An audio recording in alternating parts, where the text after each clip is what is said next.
Hello everyone. हम लोग start किए थे गॉस लॉ डिस्कस किए थे, फिर उसका एप्लीकेशन हम लोग डिस्कस कर रहे थे। तो गॉस लॉ का फॉर्मूला क्या निकल के आया था? E dot D S closed loop बराबर Q enclosed by epsilon naught. फिर हम लोगों ने डिस्कस किया था कि इसका एप्लीकेशन डिस्कस करना स्टार्ट किए थे। तो एप्लीकेशन में पहले तो हम लोग फ्लक्स निकालना सीखे थे कि कोई भी क्लोज सरफेस में अगर फ्लक्स चार्ज रखा हुआ है तो उसका फ्लक्स कितना होता है, फ्लक्स फाइंड आउट करना सीखे थे। तो वहीं से कंटिन्यू करेंगे और देखते हैं। पहला क्वेश्चन हम लोग एक एग्जांपल लेके शुरू करते हैं कि कल जो हम लोग एप्लीकेशन देख रहे थे ना, कि मान लेते हैं कि यहाँ पे एक इलेक्ट्रिक फील्ड है, ई इलेक्ट्रिक फील्ड है, यूनिफॉर्म इलेक्ट्रिक फील्ड है। और मान लो इसमें क्लोज सरफेस है, कोई क्लोज सरफेस है, ये सिलेंड्रिकल क्लोज सरफेस। तो इसको समझना जरूरी है कि यहाँ पे हम क्या बोले थे, any close surface uniform magnetic field में क्लोज सरफेस रखा हुआ। तो यहाँ पे क्या हो रहा है, जितना इलेक्ट्रिक फील्ड पास कर रहा है उतना ही इलेक्ट्रिक फील्ड निकल रहा है। और फ्लक्स क्या बोलता है, electric field E dot D S, कुछ सरफेस से क्लोज सरफेस से कितना इलेक्ट्रिक फील्ड निकल रहा है। ठीक है, लेकिन यहाँ पे क्या हो रहा है, जितना इलेक्ट्रिक फील्ड क्या हो, जितना इलेक्ट्रिक फील्ड अंदर जा रहा है उतना ही इलेक्ट्रिक फील्ड बाहर निकल जा रहा है।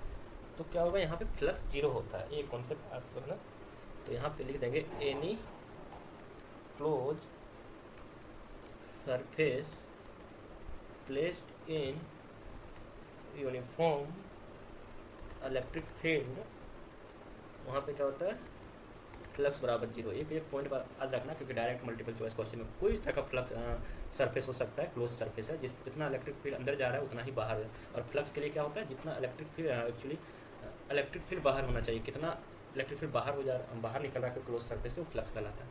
तो यहाँ पे क्या होगा, जितना अंदर जा रहा है उतना बाहर निकल जा रहा है। ठीक है, तो हम एक प्रॉब्लम करेंगे, उससे हमारा गॉस लॉ और क्लियर हो जाएगा।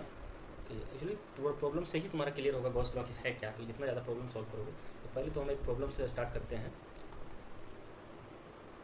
देखो, एक अच्छा क्वेश्चन है जिससे तुम्हारा गॉस लॉ का अच्छा से क्लियर हो जाएगा। तो क्या बोला, इलेक्ट्रिक फील्ड कोई रीजन में, इलेक्ट्रिक फील्ड है और कोई रीजन में दिया हुआ है, जिससे find the flux through rectangular surface. एक रेक्टेंगुलर सरफेस है, वाई जेड प्लेन है, उससे कितना इलेक्ट्रिक फ्लक्स हो रहा है इस इलेक्ट्रिक फील्ड के कारण। तो पहले तो डायग्राम बनाना पड़ेगा। तो मान लेते हैं, डायग्राम बनाने में ही दिक्कत होता है। ये देखो क्या बोला है, वाई जेड प्लेन, इसको मान लेते हैं वाई, इसको मान लेते हैं जेड, ये तो समझ रहे होगे, इसको एक्स मान लेते हैं। तो वाई जेड प्लेन मतलब ये वाई जेड प्लेन हो गया, ये वाई जेड प्लेन हो गया। और क्या बोल रहा है, इलेक्ट्रिक फील्ड दिया हुआ है 3/5 E naught I cap plus 4/5 E naught J cap plus 2/3 E naught K cap. यहाँ पे I cap J cap K cap से क्या समझ में आ रहा है, कि आई कैप क्या बोल रहा है, कि आई कैप एक्स कैप की डायरेक्शन, एक्स डायरेक्शन में आई कैप होता है, और वाई डायरेक्शन में जे कैप, जेड डायरेक्शन में के कैप। ये डायरेक्शन को शो कर रहा है इलेक्ट्रिक फील्ड का डायरेक्शन। तो इलेक्ट्रिक फील्ड इस डायरेक्शन में इतना कंपोनेंट इलेक्ट्रिक फील्ड का है। तो हमको फ्लक्स निकालना है कि इस रेक्टेंगुलर सरफेस से कितना फ्लक्स पास हो रहा है। तो फ्लक्स के लिए हम क्या बताए थे, फ्लक्स के लिए हम बताए थे ई डॉट डी एस। ठीक है, हाँ, तो गॉस लॉ नहीं, फ्लक्स निकालना है। फ्लक्स तो पहले ही बना दिया था, क्लोज लॉ तो गॉस लॉ में होता है ना, तो फ्लक्स निकालना बोला। ई dot D S electric field दिया हुआ है। और डी एस भी लिख सकते हो, एन कैप डी एस भी। एन कैप क्या बोल रहा है, कि ये एरिया वेक्टर। तो एरिया वेक्टर, ये जैसे रेक्टेंगुलर लूप है, ये रेक्टेंगल है, तो इसका एरिया वेक्टर किधर होगा, कोई भी सरफेस है उसका परपेंडिकुलर एरिया वेक्टर होता है। तो इसका परपेंडिकुलर किधर होगा, एक्स कैप के डायरेक्शन में। तो एरिया वेक्टर किधर होगा, डी एस आई कैप कर लो, क्योंकि एक्स कैप डायरेक्शन में है। तो यहाँ पे देखो, सिंपल है क्वेश्चन, उतना टफ नहीं है, लेकिन कॉन्सेप्ट अच्छा है। तो देखो, यहाँ पे इलेक्ट्रिक फील्ड लिखेंगे 3/5 E naught I cap plus 4/5 E naught J cap plus 2/3 E naught K cap dot D S I cap. अब देखो, और क्या होता है, आई डॉट आई क्या होता है, आई डॉट आई होता है 1। ठीक है, और इसी तरह आई डॉट जे क्या हो जाएगा, 0। तो यहाँ पे I dot J, I dot के 0 हो जाता है। तो आई डॉट आई क्या हो जाएगा, 1 हो जाएगा। तो ये सब कंपोनेंट तो 0 हो जाएगा, एरिया वेक्टर जिस। और फ्लक्स भी क्या होता है, कि जितना एरिया से सरफेस है, तो इलेक्ट्रिक फील्ड इसी डायरेक्शन में है। तो एक्चुअली ई डॉट डी एस पैरेलल होना चाहिए, एरिया वेक्टर और इलेक्ट्रिक फील्ड का डायरेक्शन पैरेलल होना चाहिए, तभी नहीं तो 0 हो जाता है। फ्लक्स जब पढ़ा रहे थे तब बताए थे। तो यहाँ पे तो ये कंपोनेंट 0 हो जाएगा, इससे इंटू होगा, क्या हो जाएगा 3/5 E naught D S, E dot से हट गया डी एस। अब देखो, अब क्वेश्चन में कुछ नहीं, 3/5 ई नॉट बाहर जाएगा, कॉन्स्टेंट है, और डी एस और डी एस भी पूरा रेक्टेंगुलर जो सरफेस है उसका भी एरिया दिया हुआ है, देखो यहाँ पे 0.2 मीटर स्क्वायर। तो इसको इंटीग्रेट करेंगे 0.2 हो जाएगा, पूरा होल एरिया कितना दिया होगा। इंटीग्रेशन मतलब क्या होता है, पूरा टोटल एरिया सम करो। तो 3/5 और ई नोट भी दिया हुआ है, ई नोट दिया हुआ है 2 × 10⁻³ इंटू और एरिया कितना हो दिया हुआ है 0.2। ठीक है, जब इसको सॉल्व करोगे तो आएगा कितना 6/25 × 10⁻³ वोल्ट मीटर फ्लक्स आएगा। ठीक है, देखो एक क्वेश्चन हो गया। अब हम देखेंगे दूसरा कुछ प्रॉब्लम, एक और प्रॉब्लम करते हैं, इसके बाद हम एनसीईआरटी में पहले देखते हैं कौन सा प्रॉब्लम दिया हुआ है। क्वेश्चन रहने देते हैं, तुम्हारे एनसीईआरटी सिलेबस में डिस्कस किया हुआ है इसके बाद कि इलेक्ट्रिक फील्ड फाइंड आउट करना, कि टू फाइंड इलेक्ट्रिक फील्ड बहुत इंपॉर्टेंट है क्योंकि डेरिवेशन एग्जाम में डायरेक्ट ही आ जाता है। तो पहला डेरिवेशन हम लिखेंगे, derive an expression for electric field due to infinitely long straight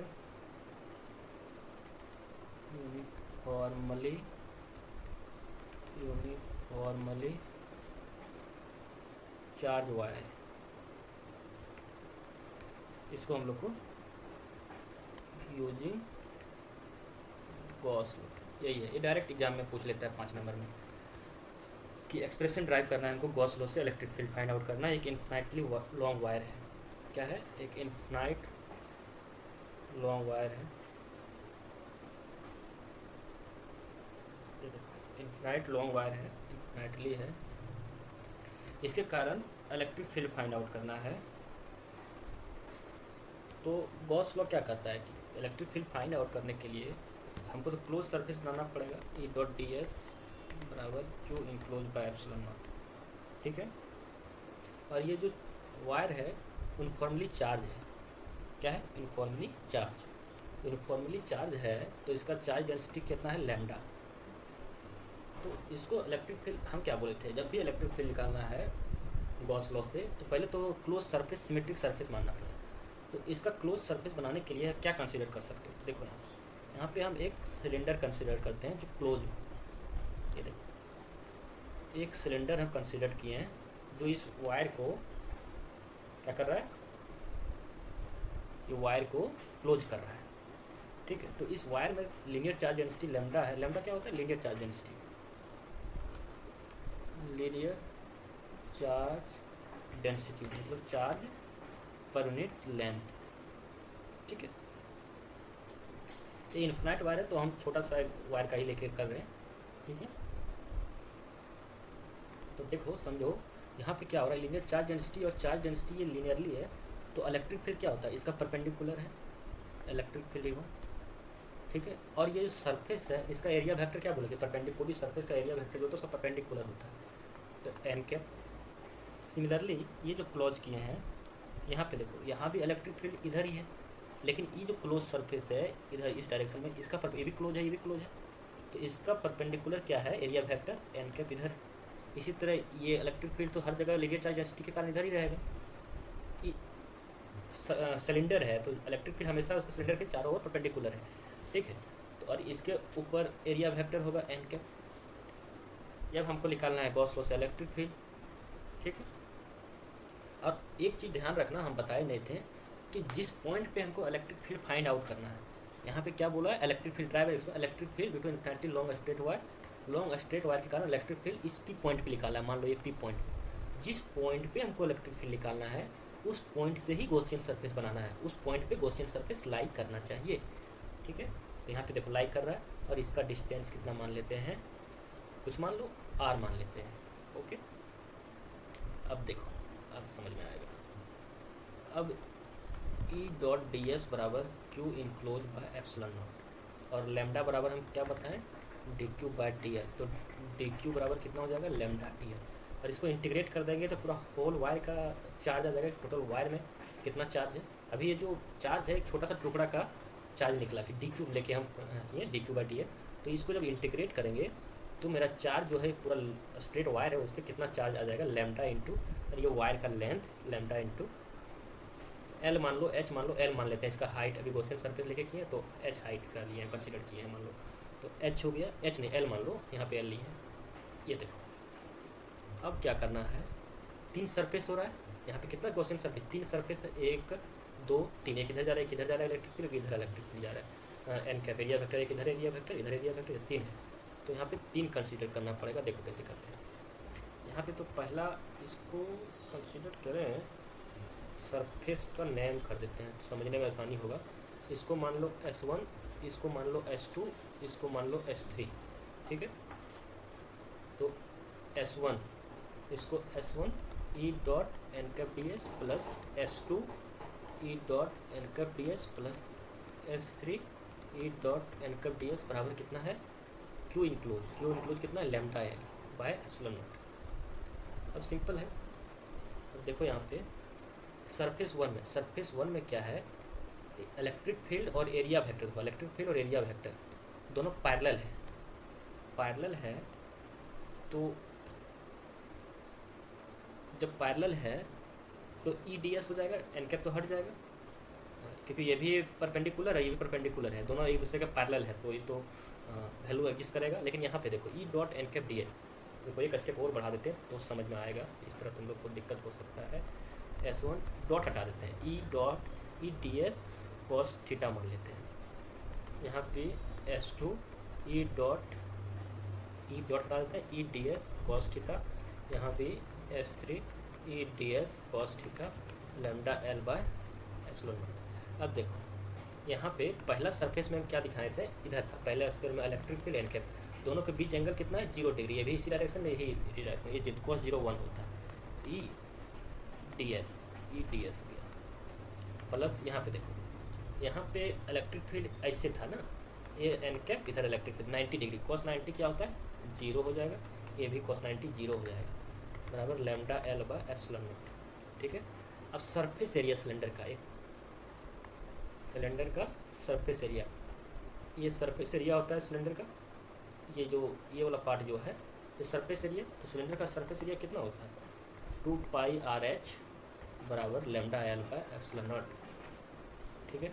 अब देखो तो इलेक्ट्रिक फील्ड कितना हो जाएगा, सॉल्व करो आगे, ई बराबर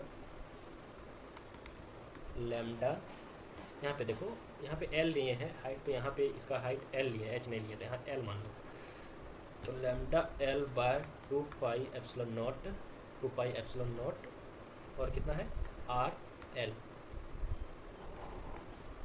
ठीक है। तो इलेक्ट्रिक फील्ड एल कट गया, lambda by 2 pi epsilon naught R. तो देखो गॉस लॉ से हम इलेक्ट्रिक फील्ड फाइंड आउट किए हैं कि किसी इन्फिनाइट वायर है, लाइन चार्ज है, जिसका लीनियर चार्ज डेंसिटी लैम्डा दिया हुआ है, और इसके पी पॉइंट पे हमको इलेक्ट्रिक फील्ड फाइंड आउट करना है, आर डिस्टेंस है, तो उसका क्या होता है, ई बराबर lambda by 2 pi epsilon naught R, और इसका एरिया वेक्टर इलेक्ट्रिक फील्ड कितना रेडियली है, आर कैप डायरेक्शन दे सकते हो, लेकिन चलो तुम लोग को डायरेक्शन के बारे में नहीं पढ़ना है तो आर कैप दे दिए, ठीक है। अब तुम इसका स्टेटमेंट लिखना चाहो तो लिख सकते हो, this is expression for electric field due to long charge wire, okay. R cap तो यूनिट वेक्टर है, बता ही दिए।